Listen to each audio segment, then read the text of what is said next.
people of Earth, my name is Colin, your name is Audience, and welcome back to Movies Done Quick. It's been a while. It's been 2 years. Believe me, I just looked. I know. It's been like 2 years. Ridiculous. I apologize. I've been busy. I haven't been that busy. I don't know if you can tell just by looking at that intro, but it's been a while since I even started on this episode. It's been probably 3 or 4 months, honestly. Probably longer than that. In case you can't tell by the title, this episode we're doing The Rock. Or sorry, hold on, let me do that. The Rock. There we go. That's my best Sean Connery, alright? Obviously, Sean Connery's in this film. Obviously, Nicolas Cage is in this film. The film was released in 1996. And that's right, people. It doesn't have Al Pacino or Robert De Niro in it. Other than Connery and Cage, it's got a bunch of other people in it. Primarily Ed Harris, who is the bad guy in National Treasure 2, I believe. It's got the Bookman from Seinfeld. It's got Leo McGarry from West Wing. Dr. Cox from Scrubs is in this film in a non-comedic role. Very rare to see. Very strange. Guy from the Candyman movies is in this movie. Kind of a bunch of other random people who are from other things from the 90s. So, if you were alive in the 90s, or you've watched something from the 90s, you probably know at least one person that is in this film. So we're going to get started here. We're going to start the timer in 3, 2, 1. Alright, the movie opens with Nicolas Cage, FBI agent Stanley Goodspeed, great name by the way, sitting in the office dealing with chemicals, because that's his thing, right? He's opening a doll. Turns out, oh no, there's a lot of chemicals in there. It's actually a chemical bomb. It gets all over him, gets all over his buddy. They have to get these syringes out, which is going to play a major role later. And they go, alright, well, if you can't defuse the bomb in enough time, you're going to have to stab this thing into your chest, and it's going to counteract the chemicals, I think. But it's like melting, their hazmat, oh man, it's out of control. At one point, he's got a Nerf gun and he shoots something. And then at one point he also says, I'm a Beatlemaniac. He's a Beatles maniac, you know? So then he gets home. Oh boy. He gets home, revealed, oh my gosh, his girlfriend, not his wife, his girlfriend is pregnant. No judgment there. It's just a fact that happened in the movie. All the while, Ed Harris, the big bad guy in the movie, big bad guy, big military guy, military haircut. He's a general of some kind, I believe. He is stealing chemical weapons and taking over The Rock. The Rock. The island, Alcatraz. The Rock, its nickname. The Rock is not in this movie, so if you're watching this because of that, I'm sorry. So the chemical weapons end up on Alcatraz. General, whatever his name is, has him, Ed Harris, that guy. They call in Stanley Goodspeed, and they're like, yo, we've got a situation we need to take care of. And obviously his girlfriend's like, I'm pregnant, do you have to go? And the answer is obviously yes, because he's Nicolas Cage. He's gotta go. There's action happening. The world's in danger. They need Nick Cage. Okay? It's that simple. Only issue is, the island, it's an island. It's a prison. They've got that stuff locked down. They're all military men. There's nobody getting in on that island, except the one man who escaped Alcatraz. Who? Sean Connery, The Rock. Okay? It's Sean Connery. He's got long hair. He kind of looks like he did in King Arthur. I think he was in that movie. He kind of looks like that. He's got the long, dignified hair, the beard.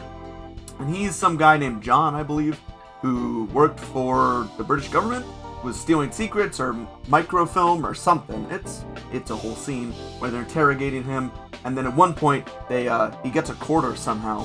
Somebody maybe throws a quarter at him, and then he stomps on it with the chair, and it turns into like something sharp. And meanwhile, Leo McGarry's behind the one-way glass, and they're having a conversation about him. They're like, we can't let him free. He's gonna, like, reveal U.S. government secrets. Because that's how Leo McGarry sounds. And obviously, they're not paying attention to him. He takes his little, the little kind of shiv that he made with the quarter, and then he scratches a circle in the glass. I think he headbutts it. Maybe he just punches it.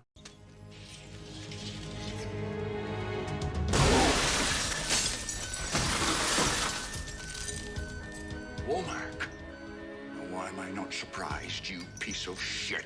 Eventually, it's like, okay, we need his help. He's the only one who can get into The Rock. The Rock. Stanley Goodspeed is like, hey, man, these chemicals are no joke. They'll, like, melt your face, probably. Because I think it's VS gas. I can't remember. It's something really bad. Something not great that the government probably shouldn't be messing around with. Because it's revealed later, can't counteract it. They have no antidote. They have nothing to do with it. They're just gonna napalm the island. We're not there. So they're getting ready to go on the rock, and it's revealed, like, Stanley goes, oh, wait, I'm supposed to come with you? I know how to deal with chemicals. I don't know how to kill a man.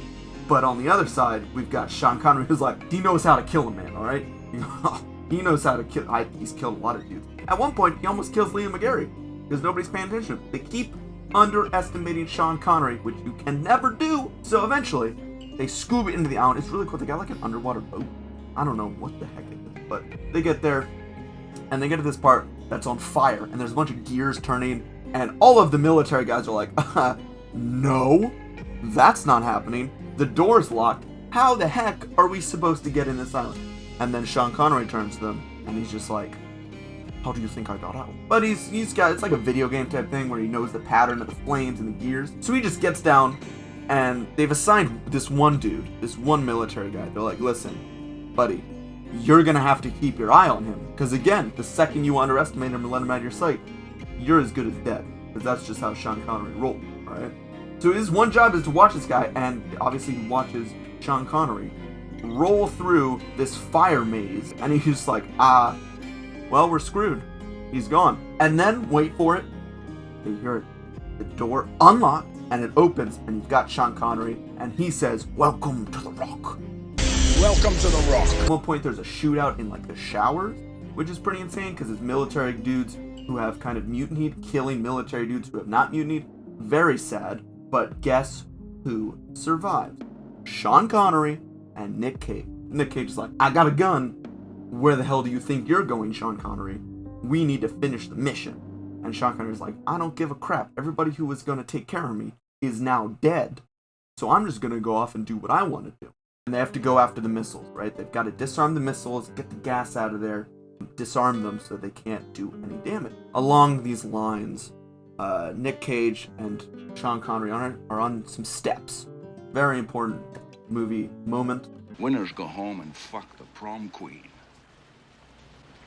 Carla was the prom queen. Really? Yeah. And that's like a huge moment. It's like, oh my god, he's actually a winner. Oh my. Insane, right? That they're gonna shoot an innocent man unless Sean Connery and Nick Cage show themselves. Except the military guys on the island don't know that there's two of them. They only know that there's one. They only know that there's Sean, alright? They're like, they know there's one. And so he shows up, having a conversation man-to-man, mano-a-mano, about this is not justice, this is not honor. He's losing his confidence. Like, oh my gosh, like, Sean Connery was right. Sean Connery was right. I shouldn't kill all these people. That's not what honor is. That's not what honor is about. I can't kill innocent people. And obviously there's these two other guys, a guy from Candyman, who's just like, oh, hell no. I am going to kill innocent people because you told me I was going to get paid. And you're telling me I'm not getting paid now. I'm pissed. I gotta blow off some steam. I'm going to kill somebody. Obviously the good guys succeed and defuse the bombs. Meanwhile, the guys on the outside have no contact with Cage or with Connery. We don't know what to do. I guess we'll just napalm the island with all the innocent people that are locked in the prison cells who were touring the island before this all happened. We're just gonna napalm them because that's the only way we know how to fix the gas. At one point, Nicolas Cage is about to get sniped, but Sean Connery kills the guy who was gonna snipe him. Nick Cage fires a rocket into the Candyman guy. It's you. You're the Rocket Man.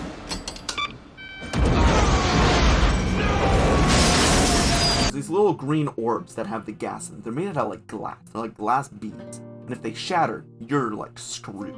Like that, you're just dead. And so what happens is he's got one in like his little pocket right here. The guy grabs him and he goes like this. He goes, pulls it out, puts it in the guy's mouth, and then poof, uppercuts him. And the guy starts foaming out of the mouth, starts melting his face, gets on his face a little bit. So he pulls out this little syringe thing. Callback to the beginning of the movie, remember? Shoves it in his chest, passes out basically for like a minute.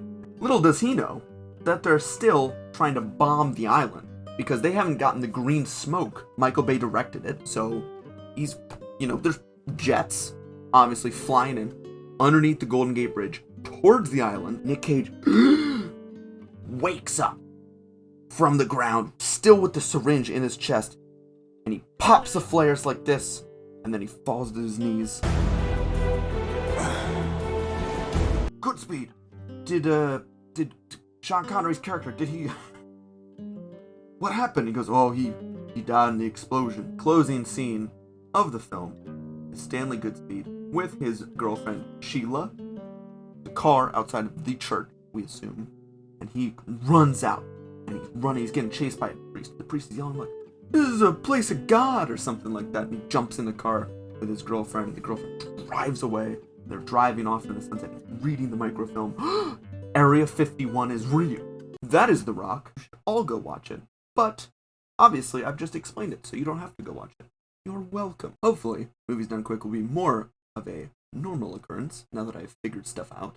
But, no promises, alright? I don't know what the next film is going to be. If you have a suggestion for the next film that I should do, put it in the comments below. Otherwise, I'm just going to pick one, and maybe you guys won't like it. I will explain the films quickly.